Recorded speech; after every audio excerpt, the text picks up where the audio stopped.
A very good morning. Just past 10 by the clock. We are back again with another edition of News on the Hour. It's your 60-minute show where we get you the latest from the field of politics, business, sports and entertainment. We take stock of the situation as it happens on ground zero, cutting all the noise, bringing in news as it happens. I'm Anil Thomas. Let's get started with the top stories that we are tracking at the top of this hour. External Affairs Minister Dr S Jaishankar to hold bilateral discussions with the visiting Foreign Minister of Saudi Arabia in New Delhi. The two countries have shown immense synergy in bilateral relations.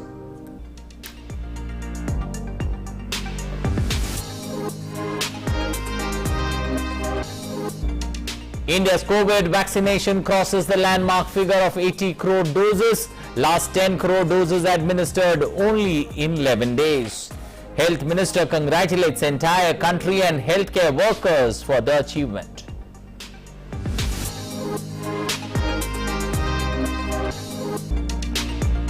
India's first ever national database for unorganized workers, the eShram portal, sees registration of over 1 crore beneficiaries.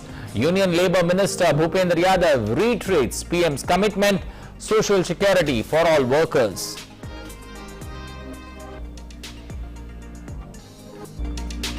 Punjab CLP to meet again today in Chandigarh to elect a new leader to replace Captain Amrinder Singh after he resigns on Saturday.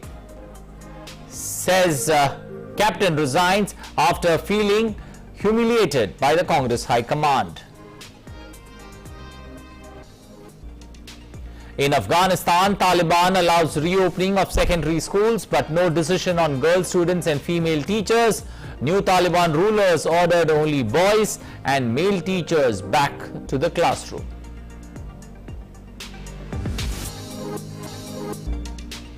World's first all-civilian human space flight to orbit safely splashes down in the Atlantic Ocean off the coast of Florida. Today, SpaceX Dragon spacecraft completes orbiting for 3 days with 4 civilian astronauts. Anand Chaturdashi being celebrated throughout the country, marking the conclusion of the 10-day Ganesh festival. Ceremonial immersion of Ganesh idols to take place at various rivers and water bodies.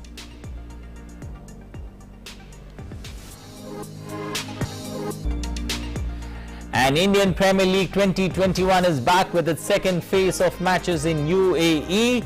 Chennai and Mumbai sets up a feisty resumption with Rohit and Dhoni all set for Desert Storm.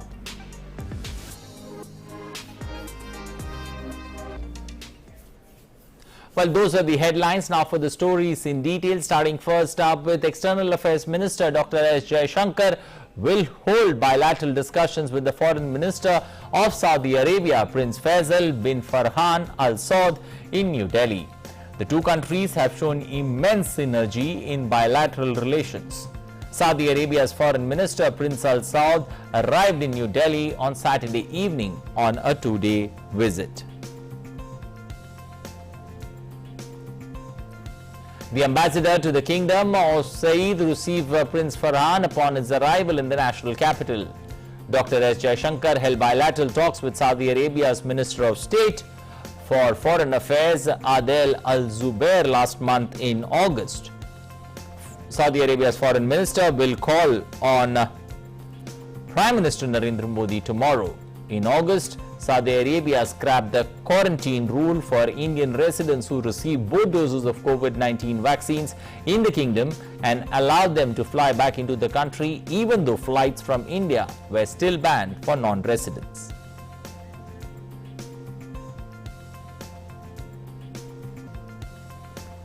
Well, for more on the story, we've got Meghna, correspondent, joining us. Meghna, give us the significance of this 2-day visit by the Saudi foreign minister and the relationship, especially India has with Saudi Arabia in these testing times. Yeah, and a very important visit for that matter, Anil. And when we actually see that earlier also there have been, bilateral cooperation in, security, defense, even for manpower, people-to-people exchanges have been there in the recent years, which have resulted in strengthening of the bilateral relations. Now, besides that, obviously, this kind of high-level consultation, the External Affairs Minister meeting his Saudi Arabian counterpart, that becomes also very important on the front that the trade relations the trade has to get accelerated, because obviously we have seen during the times of the pandemic, trade has suffered quite a lot.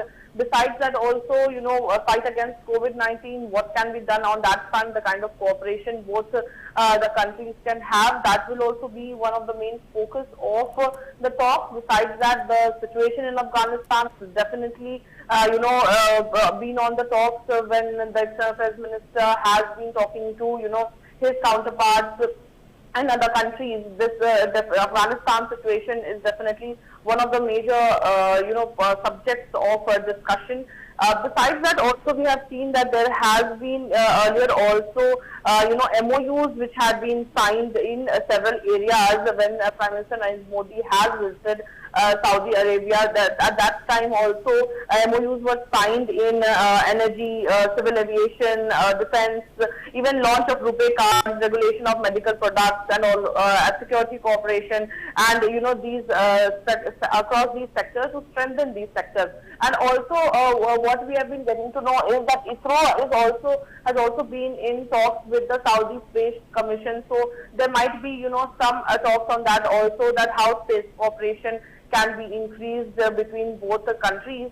So these are definitely going to be some important subjects of discussion when the External Affairs Minister meets the Saudi Arabian counterpart today. Okay, is there a cause of concern, especially for Saudi Arabia, considering that, neighboring countries' outreach towards Taliban? Is there a cause of concern that Saudi Arabia feels? And, we expect the ties with India to grow much, or Saudi Arabia eyeing a much closer tie with India, considering what's happening in Afghanistan? Absolutely, Anil, because we have been seeing that, some other countries, there is definitely a very big difference between trying to engage and recognizing that the government there, in Afghanistan. So, as India has completely been clearing its stance since the very beginning that no terrorist activities should emerge from the Afghan soil, and it should not be also used to threaten the regional countries, or it should not possess a threat for the other nations as well. So definitely, on this part, Saudi Arabia will definitely, when the Foreign Affairs Minister is here in India, he will definitely be discussing on this. And besides that, when we also see that the kind of engagement that few other countries are having with the Taliban, it is definitely a matter of concern to actually understand that how the situation is evolving. Because some countries have been saying that they will be engaging with the Taliban to provide humanitarian assistance. But does engagement mean recognition is the question. So when both the counterparts meet, both the foreign ministers meet today, what would be the strategy ahead to help the people of Afghanistan, provide humanitarian assistance and aid? But besides that, how to actually either to engage, how to engage with the Taliban, there is definitely will be something that can be talked about, because we had also seen earlier the 2+2 dialogue which happened with Australia, India and Australia 2+2 dialogue. At that, in the joint statement also it has been said that Afghan soil should not be used as a terror launch pad in threatening other countries, and should not possess a threat, should not become a breeding and training ground for, for terrorist organizations and terrorist groups. So that is definitely one major concern that every country is having, especially the regional countries, and also, the other countries for that matter. So we'll have to see what output comes out of this meeting, and because the meeting is scheduled just a couple of hours from now. So we'll have to see what the outcome comes out of this meeting. Okay. Also, when it comes to the fight against COVID-19, Saudi Arabia has been pretty open or pretty vocal, especially when it comes to supporting Indians who were flying in and out of Saudi Arabia, even though the flights were on a hold. But looking at the way the relationship has been, especially in this fight against COVID-19, do you feel that that particular bond has grown much stronger, especially in these testing times? Yes, obviously, because there have been talks between Saudi Arabia and India for the COVID cooperation as well. Obviously, besides bilateral trade economic cooperation, which is very, we have good relations on trade and economy with Saudi Arabia, but ensuring supply chains, food security, cooperation in health during the COVID period was one of the major challenges between the both countries, and the kind of dialogue which continued between the leaders of the country actually resulted in good sharing national experiences, supporting each other, and obviously the continuous flow of food, medicines, essential items. All of that was very important. Saudi authorities had said that they had opened up the healthcare system for the Indian community also, and provided free healthcare during the during the pandemic. And several Indian professionals had also returned to Saudi Arabia to resume their duties to fight during the pandemic. So definitely a lot of community repatriation exercises had also been done under the Vande Bharat mission during the COVID-19. Besides that, we know that the Prime Minister Narendra Modi had spoken to the Saudi Crown Prince, very earlier during the pandemic in March 2020 itself, so that the coordination for the COVID situation happens, from the very beginning. So definitely a COVID situation will be a very important point of concern. Besides that, definitely the travel between both countries, how the travel can continue, that is a very important thing. Besides that, Hajj pilgrimage is another important component of our bilateral relations. So how Hajj will be resumed, because obviously we know Hajj was not, travel was restricted during the COVID-19 pandemic. So how that can also be resumed, what can be, worked out between both the countries. These are some important things that can be discussed today. Okay, we'll leave it there. Thank you and appreciate you joining us this morning on News on the Hour, giving us an insight, especially into the 3-day visit by the Saudi Arabia Foreign Minister. Well, moving on to our next story, Serbia's Foreign Minister Nikole Selakovic has arrived in New Delhi this morning on a 2-day visit. The Serbian Foreign Minister will hold bilateral meetings with External Affairs Minister Dr S Jaishankar later in the day today. Minister of State External Affairs Meenakshi Lekhi will also hold meetings with Serbian Foreign Minister on Monday. Serbian Minister will deliver the keynote speech on India-Serbia relations on Monday.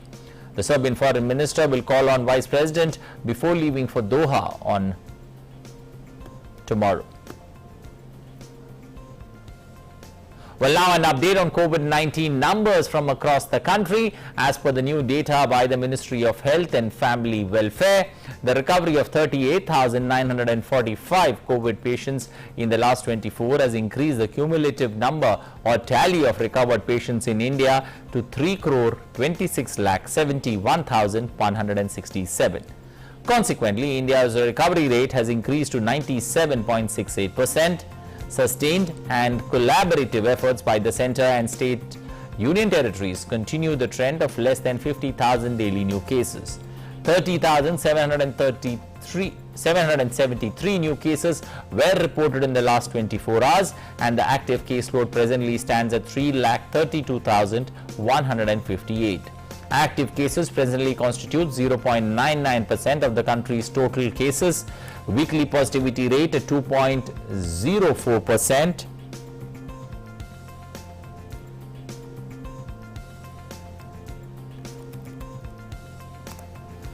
Which is less than 3% for the last 86 days. The daily positivity rate reported to be 1.97%, which is less than 3% for the last 20 days. The testing capacity across the country continues to expand.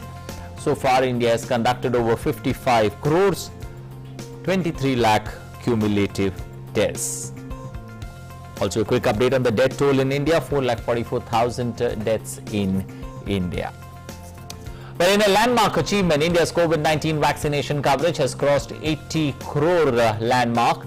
Cumulatively, 80 crore 43,72,331 vaccine doses have been administered so far under the nationwide vaccination drive.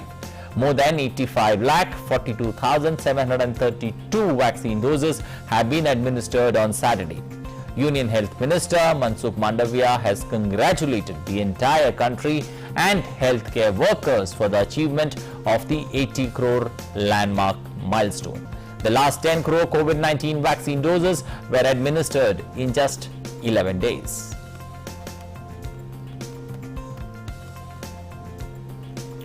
Well, in a major decision for unlock in Kerala, schools are set to open for offline classes from the 1st of November onwards for classes 1 to 7 and for 10th and 12th standard.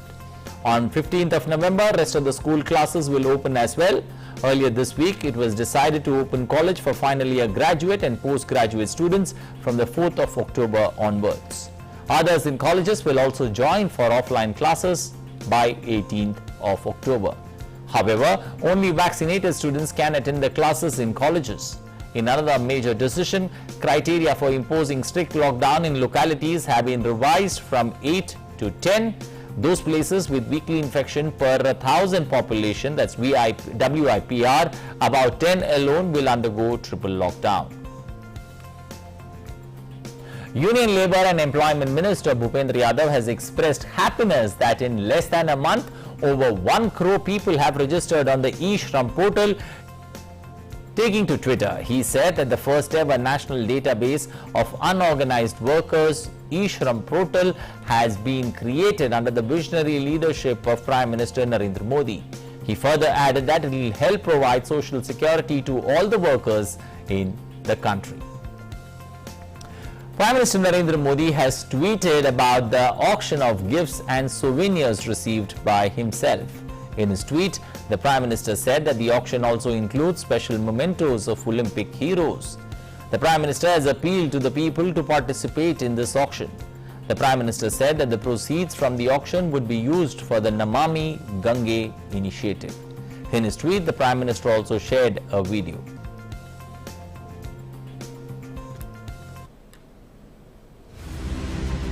देश के करोड़ों आम नागरिकों के लिए अब एक स्वर्णिम मौका है। ये मैं ऑप्शन कर देता हूं, चलेगा?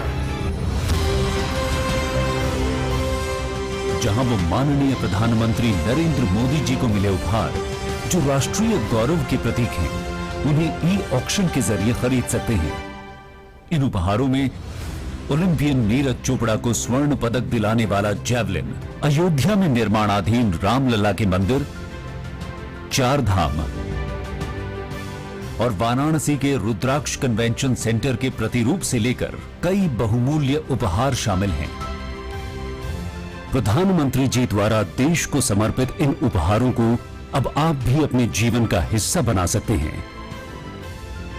आप 17 सितंबर से 7 अक्टूबर के बीच pmmementos.gov.in पर जाकर इस ई ऑक्शन में भाग लें और इन बहुमूल्य उपहारों को अपने घर लाने के अद्भुत अवसर का लाभ उठाएं।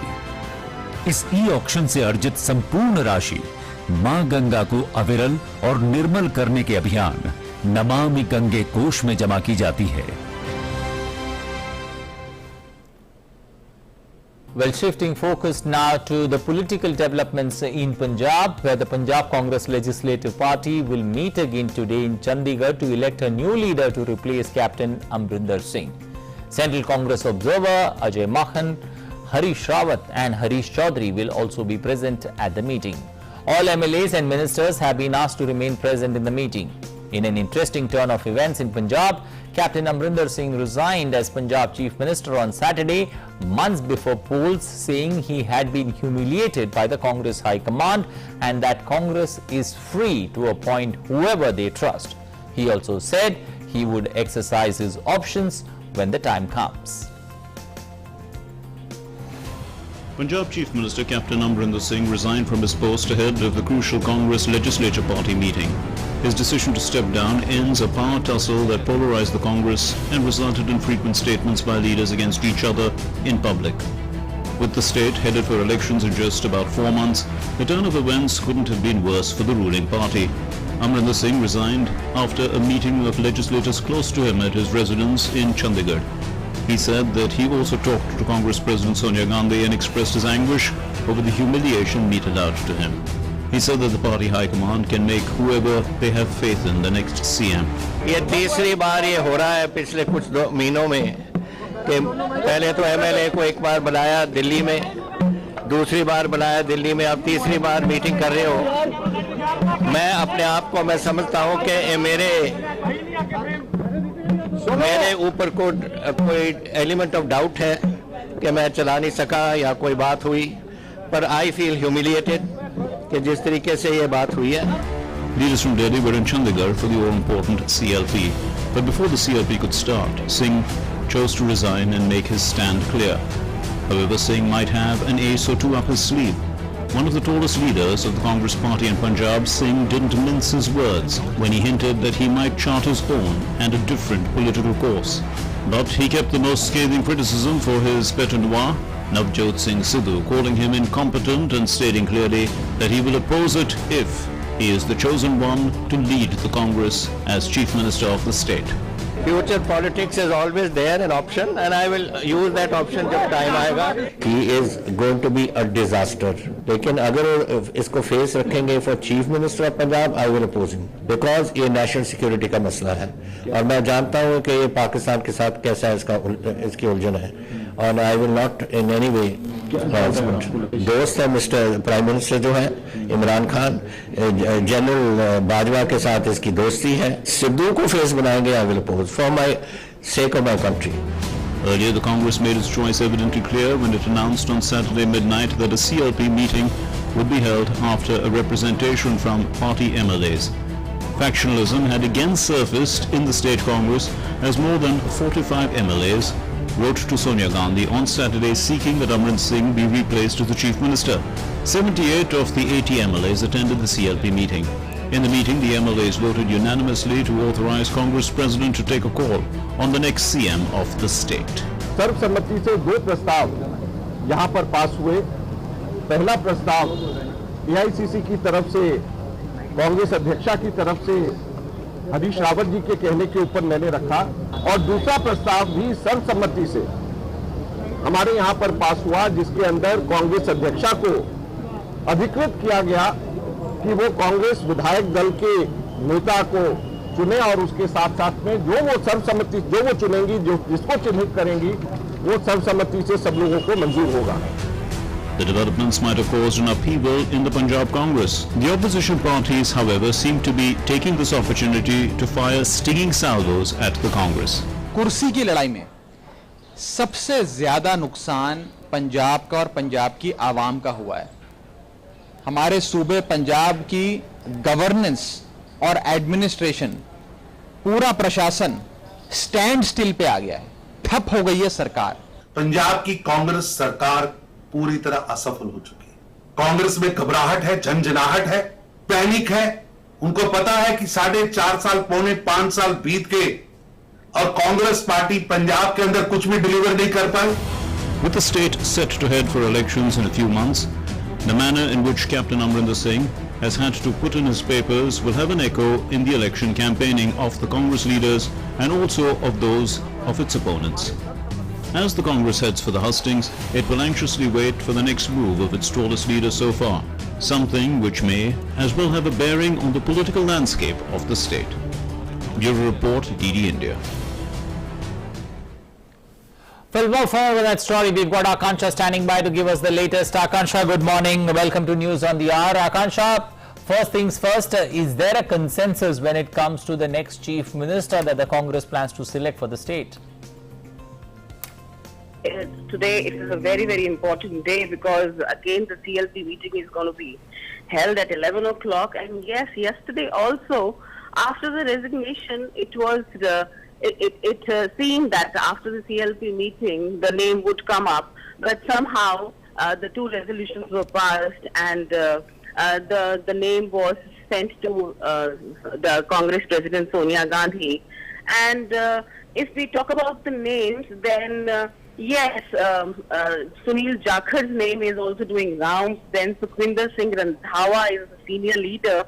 Tript Rajendra Singh Bajwa and Navjot Singh Sidhu's name is also doing rounds. And other than this, Ambika Soni's name is also coming up for the chief ministerial candidate. But as such now, I think probably yesterday, if you asked the question that CLP meeting, after that there was some consensus. I think probably they could not reach to any consensus, and then that is how everything was sent to the High Command there in Delhi, and the name would be decided by the High Command.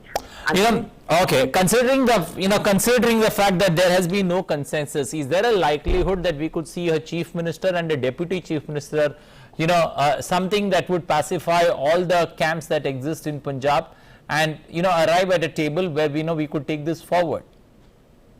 Certainly, there are different.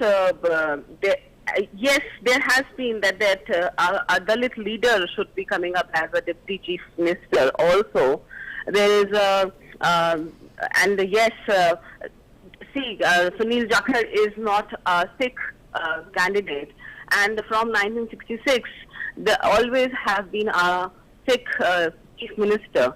So there has been some kind of they are not ready to have a non-Sikh candidate as a chief minister. And yes, there is also several names are coming up. I think probably the Congress MLAs are divided in some factions, and they are just coming up with one name or the other name. But certainly now the High Command is going to be taking will be deciding on, and would be telling that who would be there as a chief ministerial candidate. Okay, also when it comes to Captain Amrinder Singh's stance, he said very clearly that he felt humiliated. But what's the next course of action that Captain Amrinder will have? In case he said the party is open to the idea of appointing a chief minister, he would only oppose if Navjot Singh Sidhu is being projected. So does that still leave the door for Captain Amrinder to stay very much within the Congress? See, yesterday after his resignation, if you would have heard his in the press conference, he says that I'm very much there in the Congress, and it is very important that I stay in the Congress and see how things are done right, because I have put in so many years here in Congress. And yes, yesterday he came quite very open to oppose Navjot Singh Sidhu, and he said that he's humiliated. But again, I think probably if we see everything, so I don't think so that he's still away from Congress right now. He's very much there in the Congress, and he says that me and my people, the supporters I have, will see that Congress doesn't take any step which will hamper the forthcoming elections. So I think probably he would not let Sidhu take over, and I think probably maybe till that time he would be there, so that Sidhu is not the chief ministerial candidate. Okay. Also, when it comes to the fact, when it comes to the various camps that exist, what's been, Navjot Singh Sidhu's stand? Is he open to the idea of taking a deputy chief minister's post, or is that camp backing Navjot Singh Sidhu very adamant that he is your chief ministerial candidate? I think probably they all decided on the senior leadership. Under they had the resolution that. As per in earlier times also, that the CLP leader was given this chance, was given this duty to choose the chief ministerial candidate. And similarly, I think probably this time also they have sent the names. They have given this duty to the Sonia Gandhi only. And I don't think so that they had any kind of consensus and any kind of name. Or I don't think so that there were 2-3 names which are coming up, which I told you: Sunil Jakhar, Ambika Soni, Sukhwinder Singh Randhawa, Tript Rajendra Singh Bajwa. So, and Navjot Singh Sidhu's name is also coming up. But then I think probably they have just left it on Sonia Gandhi that she will be taking the call on this today. Okay, we'll leave it there. It's an interesting development there in the northern state of Punjab, which goes to polls in less than which in less than 6 months there. Clearly a political, political, I would say, a political face-off there within the Congress party. An interesting development there, especially when it comes to the northern state. We'll have to wait and watch on what the party decides in getting its house in order. At this point of time, as we speak, as our correspondent said, there are 3-4 names in the fray, but we'll have to wait for that CLP meeting to arrive at a final solution or a conclusion to who's going to be the next chief minister to lead Punjab and the Congress to the polls. Moving on, President, Vice President and Prime Minister have expressed grief on girls drowning in Latehar district during the Karma Puja festivities on Saturday. The incident took place at Bukru village under Sheregada Panchayat in the district. The deceased had gone to a pond for immersion after Karma Puja, a major festival in Jharkhand. President has tweeted, and I quote, "Deeply pained to hear the news of the death of girls in an accident during Karma Puja festivities in Latehar in Jharkhand. In this hour of grief, President expresses his deepest condolence to the bereaved family members." Vice President tweeted, "Pained by the loss of lives during Karma Puja immersion in Latehar, Jharkhand. My deepest condolences to the bereaved families." Prime Minister Narendra Modi also expressed shock by the loss of young lives due to drowning in Latehar district in Jharkhand. In this hour of sadness, condolences to the bereaved families. Union Civil Aviation Ministry has allowed airlines to operate flights at 85% capacity. The ministry has modified its earlier order on the 12th of last month, stating that the passenger capacity has been increased from 72.5% to 85%. It said the decision has been taken after review of the current status of scheduled domestic operations and passenger demand for air travel. The ministry said that these changes will be in effect from the date the order was issued until further notice. However, all other COVID-related restrictions will continue.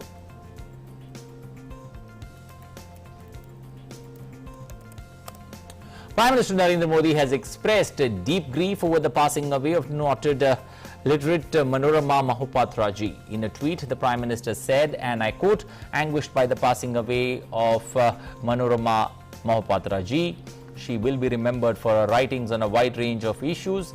She also made rich contributions to the media and did extensive community service. Condolences to her family and admirers."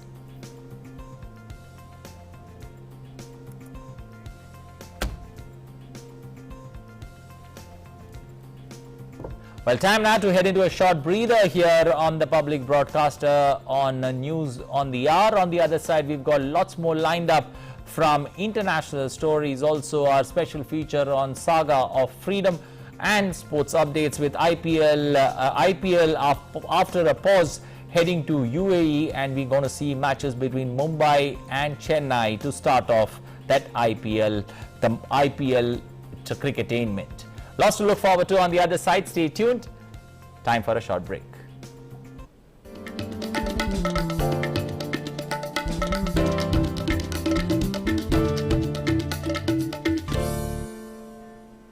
Namaste land. Marhaban ila al-Hind. Zari India. Salam India. Namaste India. Namaskar Bharata.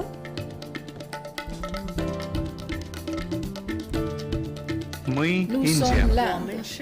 Nahnu hunud. India. Ma Hindi hasti. Hindian. Salam Hindustan. We are India.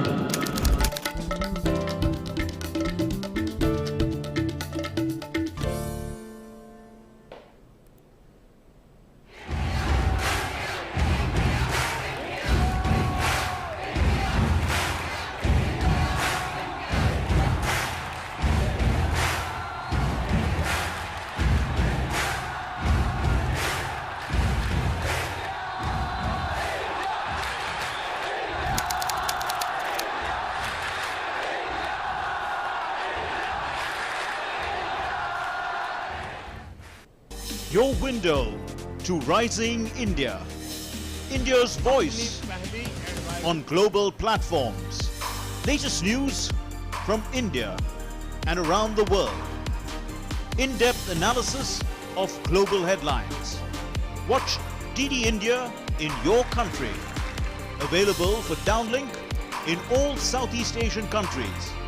STTV broadcast is available through the satellite GSAT-17 at 93.5 degrees east. HDTV broadcast is available through the satellite GSAT-10 at 83 degrees east. For technical details, scan here. Switch to DD India now. Welcome back to News on the Hour. Our first feature there on the saga of freedom. Every day we bring you a story on India's freedom struggle. In today's episode of Saga of Freedom Struggle, we will observe the death anniversary of veteran freedom fighter Balwant Rai Gopalji Mehta. We will also see how he devised the Panchayat Raj system in the country.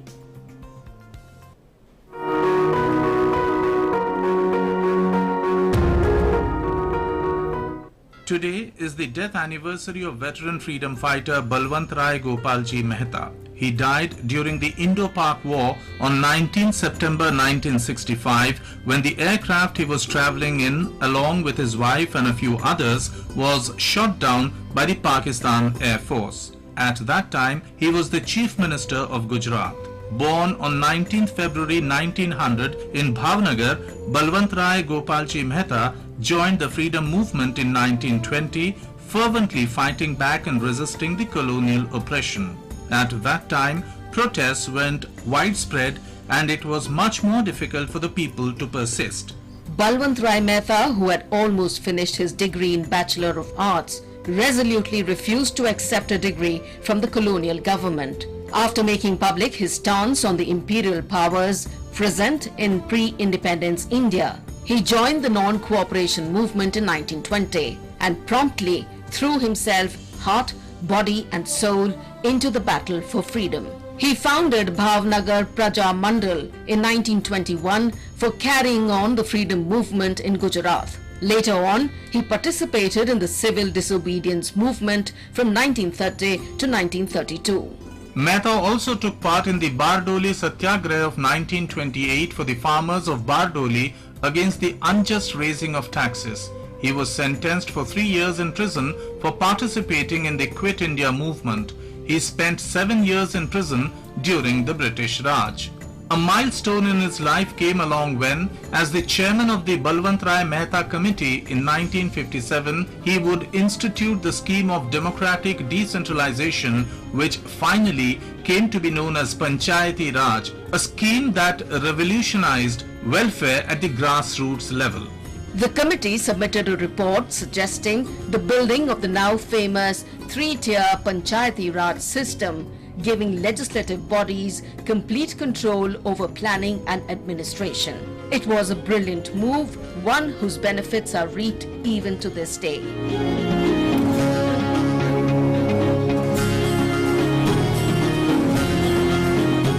Being one of the masterminds behind the Panchayati Raj system earned him the title of Architect of Panchayati Raj. Truly a man of dedication and perseverance, ever since his youthful days till his death on 19 September 1965. Balwant Rai Mehta left behind an immortal legacy.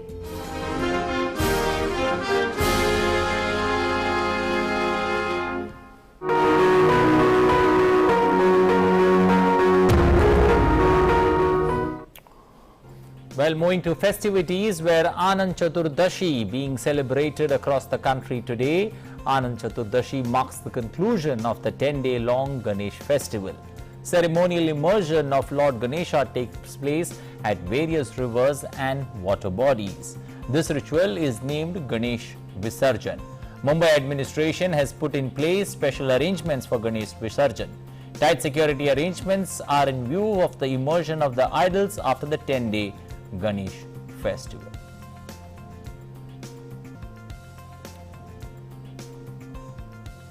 Well, moving to stories from across the globe, starting first up with an update on Afghanistan, where girls in Afghanistan were excluded from returning to secondary school on Saturday after new Taliban rulers ordered only boys and male teachers back to the classroom.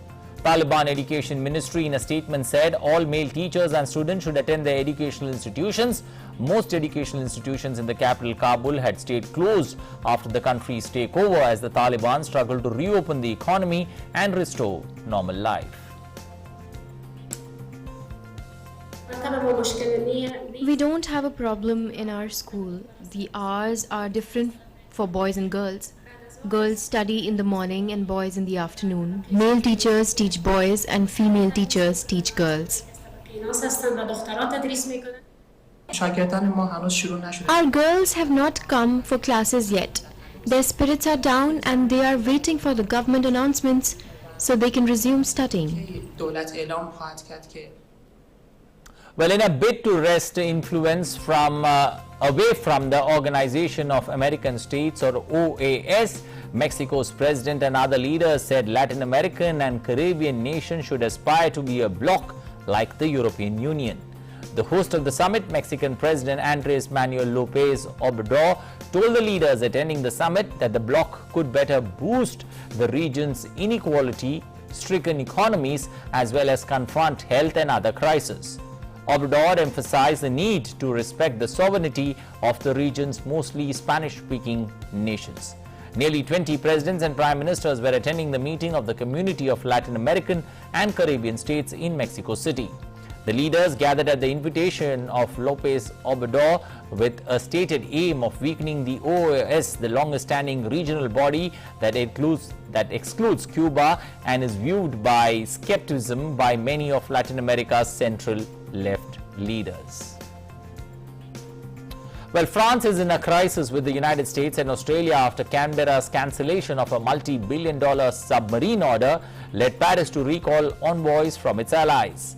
France has accused long-time allies Australia and the United States of lying over a security pact that saw the Australian government scrap a contract to buy French submarines in favor of US vessels. French Foreign Affairs Minister Jean-Yves Le Drian on Saturday said that there has been duplicity, contempt and lies, and one can't play that way in an alliance.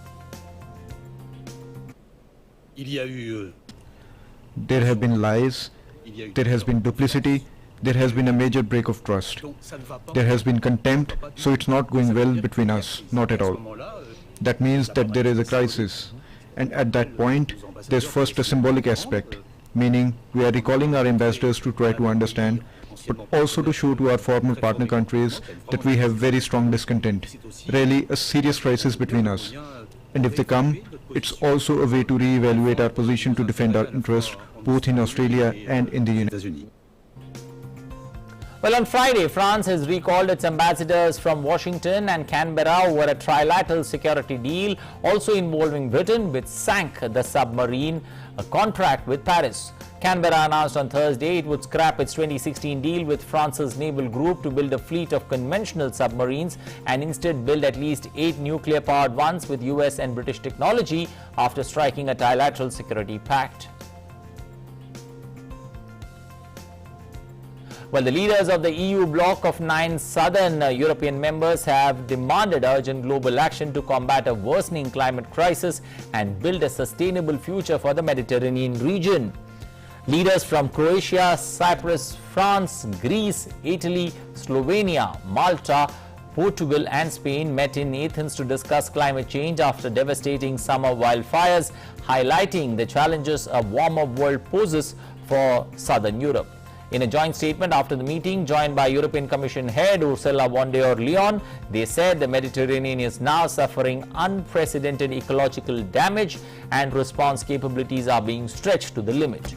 EU scientists have said the Mediterranean has become a wildfire hotspot as human-induced climate change is making heat waves more likely and more severe. Greece was hit by its most intense blazes on record amid an intense heat wave this summer, and in southern Italy and Spain, fires ravaged swaths of land while deadly flooding swept western Europe. In the United States, officials have moved thousands of migrants away from a Texas border town that has seen an influx of mostly Haitian migrants over the past week. Satellite images showed thousands of migrants living under an international bridge that connects two places in Mexico and Del Rio in Texas in the United States. Local officials have struggled to provide them with enough food or services. Some 2,000 people were moved to immigration and processing stations on Friday, and the U.S. government says it plans to fly the migrants back to where they began their journeys.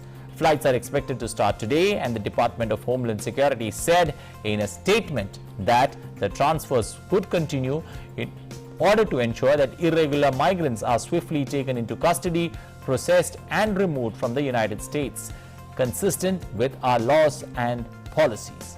Many Haitian migrants awaiting processing fled long ago to avoid poverty back home when the economy was devastated by earthquakes, the coronavirus pandemic and the political unrest that followed. In Nigeria, 10 more students kidnapped 2 months ago from a school in northwest region were released by the kidnappers on Saturday.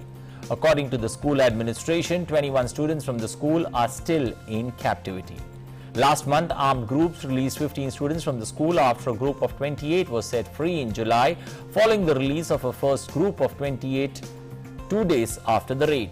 Around 150 students were missing after armed men in July raided the school in Kaduna State, the 10th mass school kidnapping since last December.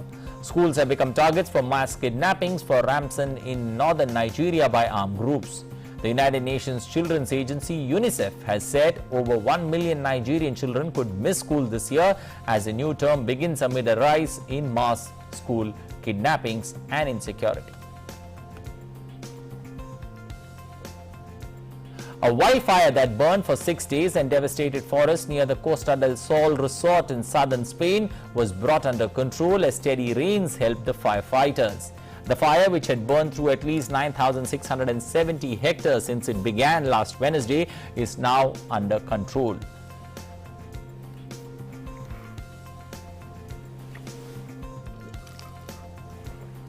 About 1,000 firefighters, including members of the military emergency unit backed by some 50 aircrafts, had worked to put out the blaze, which firefighters have said was one of the most difficult to combat in recent times in Spain.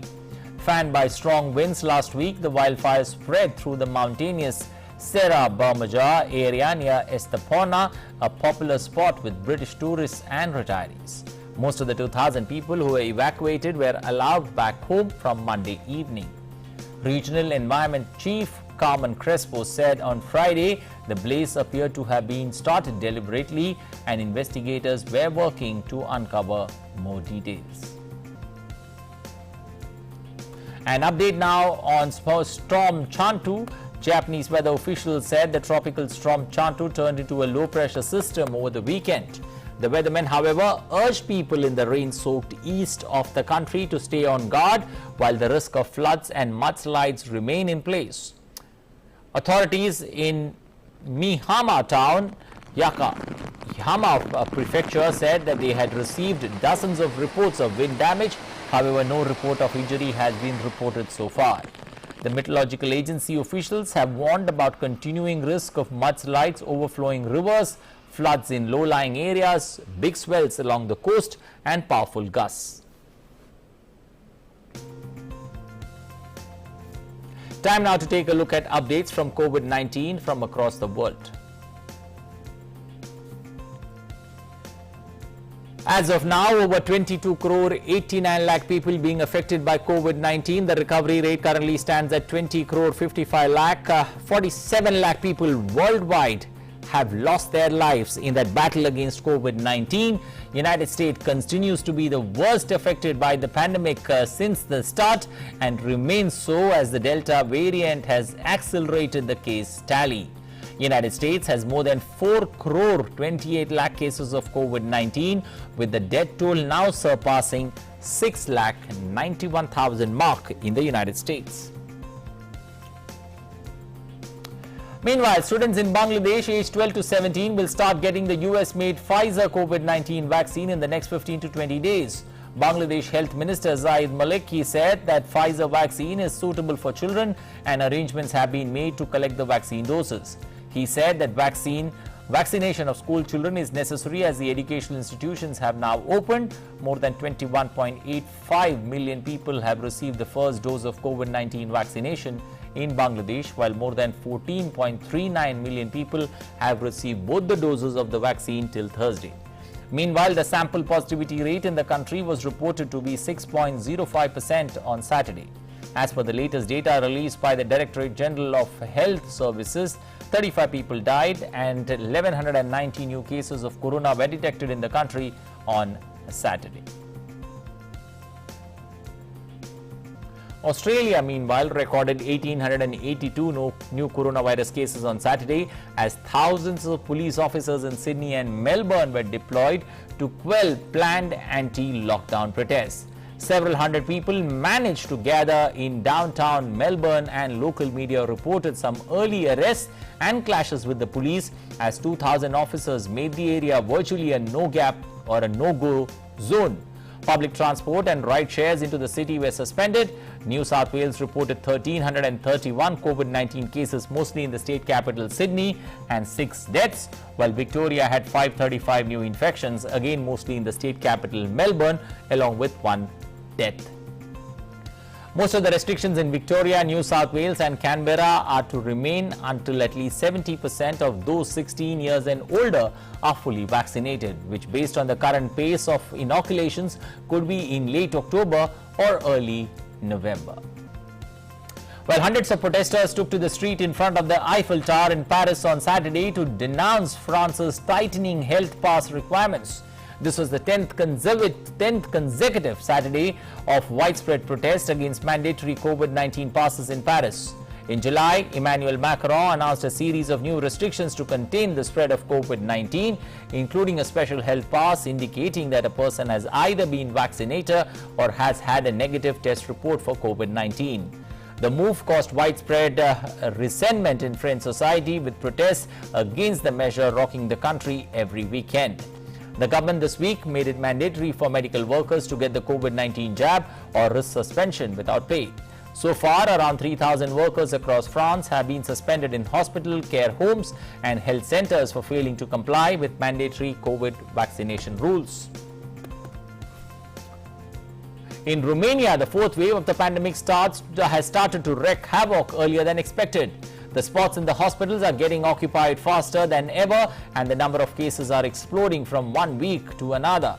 Keeping this in mind, the authorities have made vaccination certificate mandatory to enter certain things across the country from Monday. The access to shows, movies, gyms or sports events and playgrounds will be made up to 50% of the capacity, and by showing the green certificate, which children above 6 years old also need. Outdoor recreational and sports activities will be forbidden with the exception of up to 30 participants who do not live together. The swift increase in the number of new cases can be seen by the increasingly higher number of municipalities whose incidence rate surpasses 3 per 1,000 inhabitants. So far, 8 localities across Romania are in lockdown. Well, doctors and nurses at Hung Vuong Obstetrics and Gynecology Hospital in Vietnam's Ho Chi Minh City just don't save and care for patients, but also have the mission of finding homes for newborns who lost their mothers due to COVID-19. There have been many painful stories about separation due to pandemic. Families have lost track of their loved ones because they could not accompany them to the hospitals, and patients were repeatedly transferred from place to place. Medical staff at the hospital have taken many steps to save the belongings and information about each patient. One such child was left alone in August when his mother died due to COVID-19. After days of searching, thanks to preserving information, pictures and belongings of the mother, the child as well as some other children have met their fathers. Medical staff at the Hung Vuong Hospital say that they have seen a light in each newborn's journey to find its family. It is a light of reunion, a light that gives survivors the energy to get through these dark and painful nights. A group of divers on Saturday held an underwater cleanup drive at a popular spot in Bat Gan province as part of the commemoration of the World Cleanup Day. About a dozen divers picked up old diapers, PET bottles, fishing nets and plastic bags struck on the coral underwater as they scored the shores for thrash. The thrash came after several storms and during the monsoon season, where waste from other parts of the country ended up in beaches and underwater. Well, time now to take a look at sports stories. And IPL 2021 is back with its second phase of matches in UAE. Chennai and Mumbai will face each other in today's opening match of the second leg of IPL being played in United Arab Emirates. The match will be played at the Dubai International Stadium. Rohit and Dhoni are all set to face off in this desert storm. 29 matches were played in the first leg. Now the remaining 31 matches will be played in UAE. With people cheering and clapping with joy, thunderous applause echoed around the Eiffel Tower on Saturday as French slackliner Nathan Paulin walked barefoot across a rope suspended 70 meters above the ground from the first floor of Paris' iconic monument. Paulin finished the 600-meter course, which included sitting and lying on the rope that led towards the Chaillot Theatre with the backdrop of the French capital skyline within 30 minutes as part of a live performance festival organized by the theatre.